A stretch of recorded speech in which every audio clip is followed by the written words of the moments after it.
Dear student, good morning once again. We are here in live class. This is the social class for standard 7th and you are learning chapter the atmosphere. Okay. Last day we have discussed about the atmosphere. So what is atmosphere? The earth is enveloped by a thin layer of air called the atmosphere. Okay. Today we will discuss about the composition of atmosphere, है ना। ये जो atmosphere है, वातावरण है, ये जो है किन किन चीजों से या किन किन गैसों से, एयर है तो ये किन किन गैसों से मिलकर के बना हुआ है। Okay, so look at here page number 115। Look at here page number 115, composition of the atmosphere, है ना। The atmosphere is a mixture of various gases, है ना। जो ये वातावरण में है ये कई गैसों का मिश्रण है। Nitrogen and oxygen constitute the greater part of the atmosphere। सबसे ज्यादा जो एटमॉस्फेयर में जो गैसें हैं वो हैं ऑक्सीजन और nitrogen. Nitrogen and oxygen. The other gases found are, और दूसरी गैसों में carbon dioxide, helium, ozone, argon, hydrogen. Beside gases, और गैसों के अलावा the atmosphere also contain aerosols, water vapor and dust particles। इसमें कुछ जो है ना, वाटर वेपर्स भी होते हैं, जलवाष्प की बूंदें भी होती हैं और धूल के कण भी सम्मिलित होते हैं। ऐसा नहीं है कि इसमें गैसें ही गैसें होती हैं, ठीक। तो इस तरह से हम लोग देखते हैं कि एटमॉस्फेयर में एटमॉस्फेयर क्या है, कई गैसों का मिश्रण है, साथ ही साथ इसमें जलवाष्प की कुछ बूंदें भी होती हैं और डस्ट पार्टिकल्स भी होते हैं। ओके, धूल के कण भी होते हैं।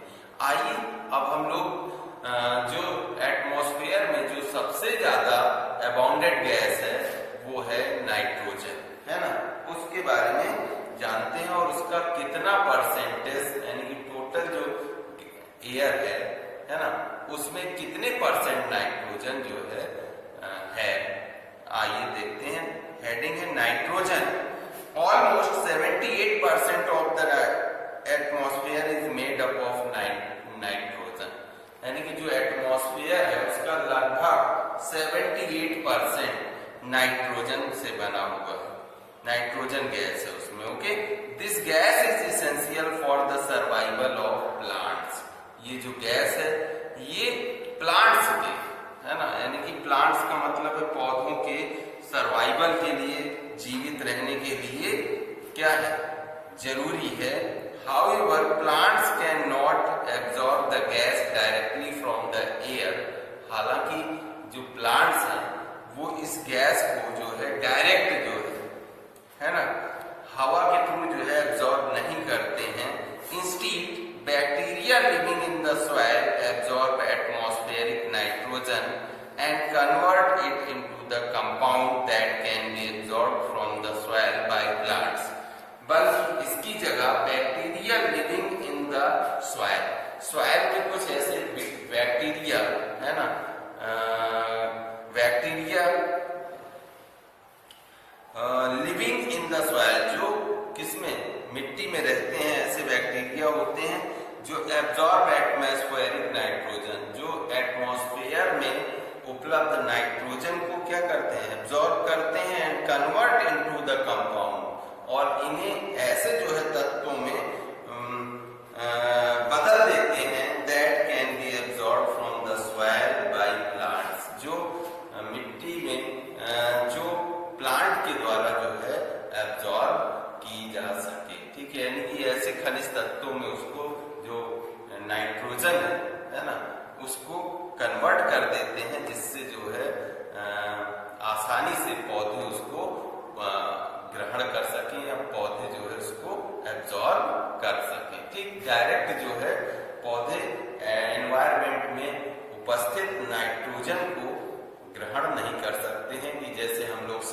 थ्रू ऑक्सीजन ले लेते हैं, वैसे ही वो भी जो है नाइट्रोजन ग्रहण कर पाए, ऐसा नहीं। मिट्टी में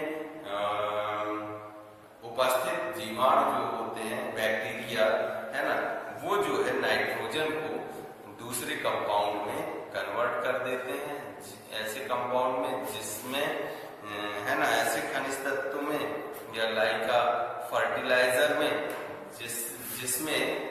जिसको प्लांट आसानी से ग्रहण कर लेते हैं यानी और एब्जॉर्ब कर लेते हैं। ओके, ऑक्सीजन दूसरा है, ऑक्सीजन गैस है। Oxygen constitute about 21% of the air. अब दूसरा जो सबसे बड़ा भाग है वो ऑक्सीजन गैस का है ना, 78% नाइट्रोजन है, उसके बाद 21%, ठीक है, जो 21% पार्ट है वो किसका है, 21% पार्ट में ऑक्सीजन। ओके, 21% भाग में ऑक्सीजन है। Humans, plants, animal and many other organism need oxygen to live. Oxygen help us break down food for energy.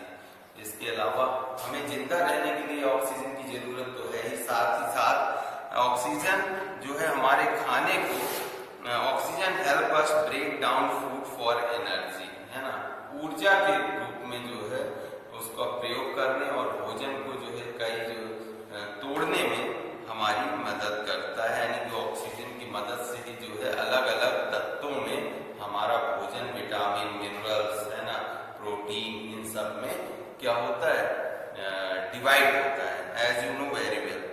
Okay, animal and plants breathe in oxygen in order to survive. The balance of oxygen in the air is maintained by green plants. और जो green plants होते हैं, जो ये oxygen का जो balance है, संतुलन है, ये हरे पौधों के द्वारा, जो वेजिटेशन है हमारी, इसके द्वारा बना रहता है, क्योंकि as you know very well that green plant takes carbon dioxide and release oxygen. Okay, तो the balance of oxygen in the air is maintained by green plants which takes in carbon dioxide and give out oxygen during the photosynthesis process होती है, जिसमें क्या करते हैं plants, क्या है, plants autotroph type के हैं, ये खुद अपना भोजन बनाते हैं, है ना, ऑटोट्रोफ्स कहा जाता है इसे। तो जब ये खुद अपना भोजन बनाते हैं by the process of photosynthesis, तो फोटोसिंथेसिस की प्रोसेस में ये कार्बन डाइऑक्साइड लेते हैं और ऑक्सीजन रिलीज करते हैं। ओके, तो इस तरह से आपने देखा कि जो सबसे ज्यादा मात्रा में जो गैस वातावरण में मौजूद है वो है नंबर 1 पर नाइट्रोजन, जिसका 78% स्थान है, और 21% दूसरे नंबर पर ऑक्सीजन। अब बचा 1% में देखिए carbon dioxide, through it make up just about 0.04% of the atmosphere, है ना, वातावरण में ये अगर हम कार्बन डाइऑक्साइड की बात करें तो ये 0.04% है of the atmosphere. Carbon dioxide is one of the most important of the gases. It is one of the main thing needed by plant to perform photosynthesis. ये गैस जो है, कार्बन डाइऑक्साइड गैस इंपॉर्टेंट है इसलिए क्योंकि ये क्या करती है, ये फोटोसिंथेसिस की प्रोसेस में पौधे कार्बन डाइऑक्साइड की सहायता से ही क्या बनाते हैं, भोजन बनाते हैं। Cutting down trees and the burning of fossil fuels leads to an increase in the amount of carbon dioxide in the air, है ना, cutting down of trees, the rise of carbon dioxide has in turn lead to the greenhouse effect and global warming। अब जो है जैसे जैसे जो है carbon dioxide gas की मात्रा बढ़ती है तो ये ग्रीन हाउस इफेक्ट और ग्लोबल वार्मिंग, है ना, ये जो ग्रीन हाउस इफेक्ट जो है, the energy absorb by the earth is radiated back into the atmosphere as infrared radiation, है ना।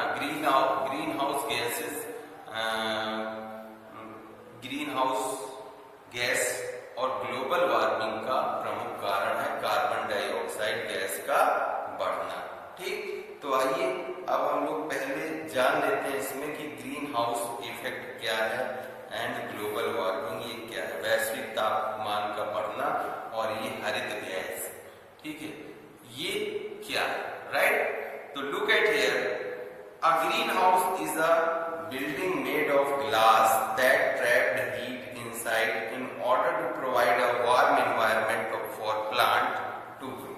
A greenhouse एक ऐसी बिल्डिंग होती है made of glass, जो ग्लास यानी कि कांच की बनी होती है, that trap the heat inside in order to provide a warm environment for plants to grow. जो हीट अपने अंदर एब्जॉर्ब करती है, ऐसा एनवायरनमेंट प्रोवाइड करने के लिए प्लांट्स को जिसमें वो प्लांट्स सरवाइव कर सके। The earth atmosphere also act as a green house, जो पृथ्वी का जो वातावरण है वो भी जो है ग्रीन हाउस की तरह काम करता है। This diagram shows the earth green house effect. ये जो डायग्राम है इससे आप लोग ग्रीन हाउस इफेक्ट को समझ सकते हैं। Look at here, some solar radiation is reflected by the earth and the atmosphere, ठीक, आप देखा most radiation is absorbed by the earth surface and warm it। ज्यादातर जो रेडिएशन होता है ना, विकिरण होता है, वो जो है पृथ्वी की सतह के द्वारा एब्जॉर्ब कर लिया जाता है, ठीक। अब some of the infrared radiation passes through the atmosphere, some is absorbed and re-emitted in all directions by greenhouse gas molecules.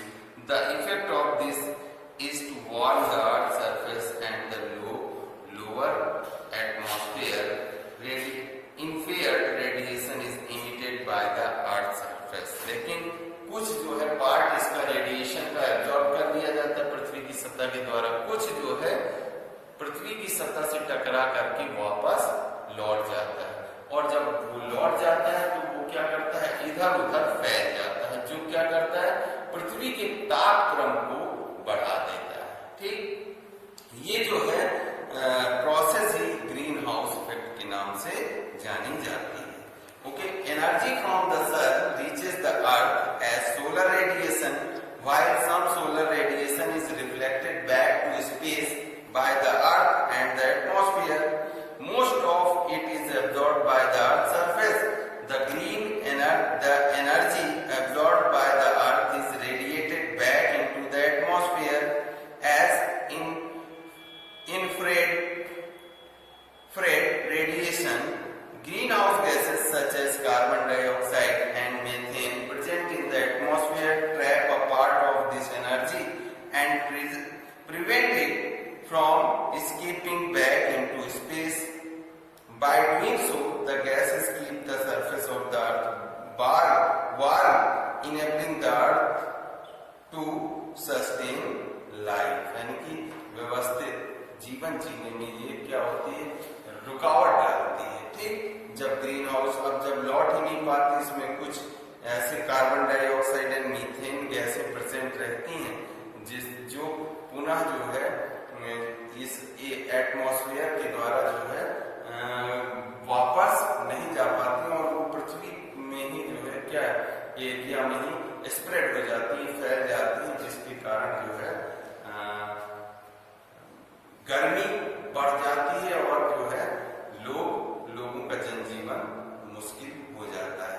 However, in receding years, due to the human activities like the burning of fossil fuels, deforestation, and livestock farming, the amount of green gases in the atmosphere is increasing continuously.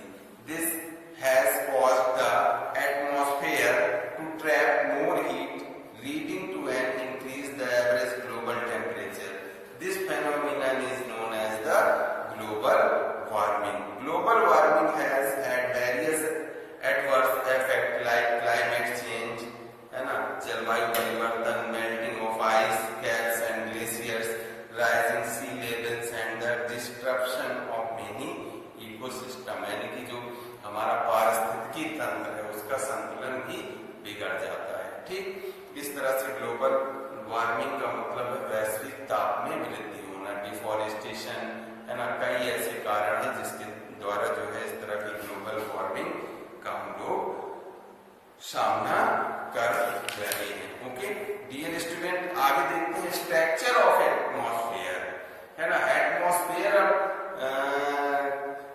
Atmosphere जो है वो कई लेयरों से मिलकर के बना हुआ है।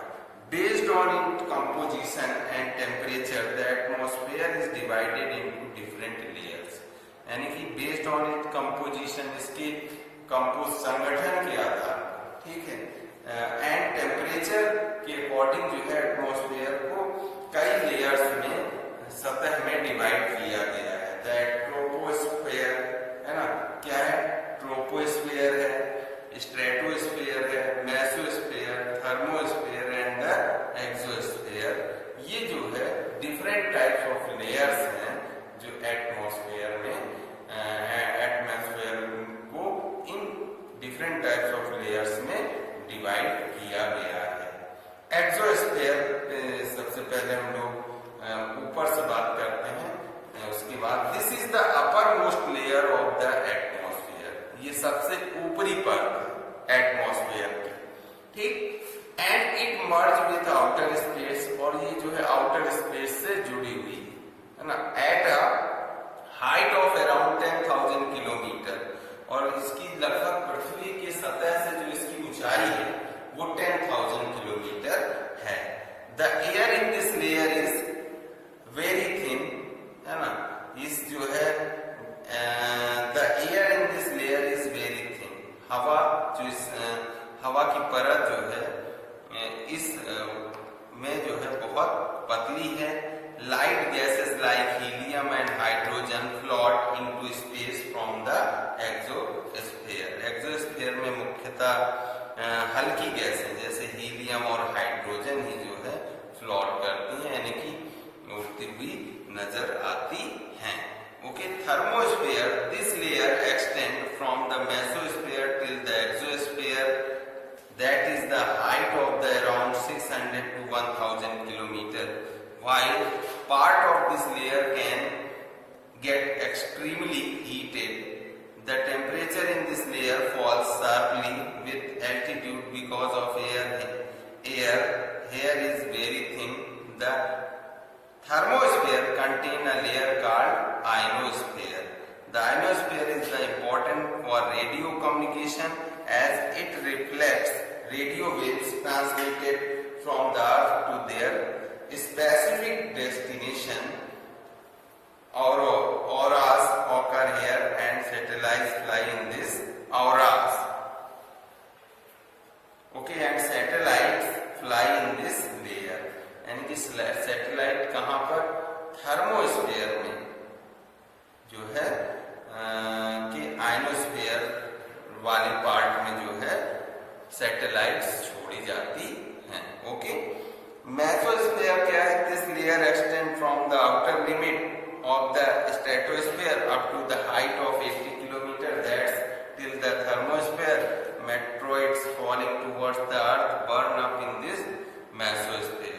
Stratosphere, this layer lies right above the troposphere, and below the mesosphere it stretches for about 50 kilometer. The stratosphere is free of clouds and other weather phenomena, thus making it ideal for flying aeroplanes. यानी कि इस वाले part में stratosphere में ये जो है ना कोई बादल होते हैं, ना क्लाउड्स, बादलों का कोई हस्तक्षेप नहीं होता है, और ना ही जो है मौसम परिवर्तन का इस पर जो है कोई प्रभाव पड़ता है। इसीलिए जो है ये जो है सबसे सेफ वो है जब पार्ट है एटमॉस्फेयर का जहां पर एरोप्लेन उड़ सकता है। This layer contain a protective layer of ozone, a gas which absorbs the harmful radiation of the sun like ultraviolet rays through pressure continues to fall with high in this layer. Temperature start rising once again. This layer contain a protective layer of ozone. Ozone layer जो है इसी stratosphere में ही जो है present होती है, जो सन से आने वाली जो अल्ट्रावायलेट किरणें होती हैं उनसे जो है क्या करती है, हमारी रक्षा करती है, राइट। अब सबसे जो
ऊपर थर्मोस्फीयर होता है और सबसे ऊपर एक्सोस्फीयर होता है। ओके, तो इस तरह से लगभग कई जो है लेयर्स होती हैं एटमॉस्फेयर की। Dear student, thank you for today. Tomorrow we will discuss once again weather and climate on the topic of weather and climate. Okay dear student, आपको ये पेज नंबर 117 पे जो फिगर है ये ड्रॉ करना है और 116 द ग्रीन हाउस इफेक्ट ये भी ड्रॉ करना है और पेज नंबर 115 पर जो ये फिगर है ये भी ड्रॉ करना है, यानी कि 115, 116